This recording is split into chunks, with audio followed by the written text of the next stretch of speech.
సూర్యగ్రహణం అమావాస్య ఈ ఏప్రిల్ 9వ తేదీన రాబోతుంది. ఉగాది పండుగకు ముందు వస్తున్న ఈ అమావాస్య ఎంతో శక్తివంతమైంది. మీ కోరిన కోరికలు నెరవేరాలి అన్నా, అది ఎంత పెద్ద కోరిక అయినా కూడాను తప్పకుండా నెరవేరుతుంది. ఈ ఆకు మీద ఇలా రాసి కాలిస్తే ఈ రోజున సాయంత్రం 6 నుంచి 6:30 మధ్యలో ఈ విధంగా చేయండి.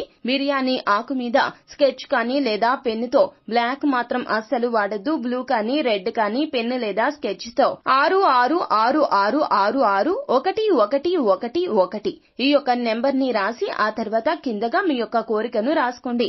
ఇల్లు కొనాలి అనుకుంటున్నా, స్థలం కొనాలి అనుకుంటున్నా, నూతన వాహనమైనా, ఏదైనా సమస్య అయినా కూడాను అది తీరిపోవాలి అంటూ కులదైవం ఇష్ట దైవాన్ని స్మరించుకుంటూ ఆ యొక్క కోరికను రాసి ఇంటి నుండి బయటకు వచ్చి సింహద్వారం వద్ద మనం ఎలాగో ఈ రోజున పూజ చేసుకుంటాం కావున ప్రధాన గుమ్మం దగ్గర ఎలాగో దీపాలు వెలిగిస్తాము కావున ఆ దీపం సహాయంతో కాల్చివేయండి.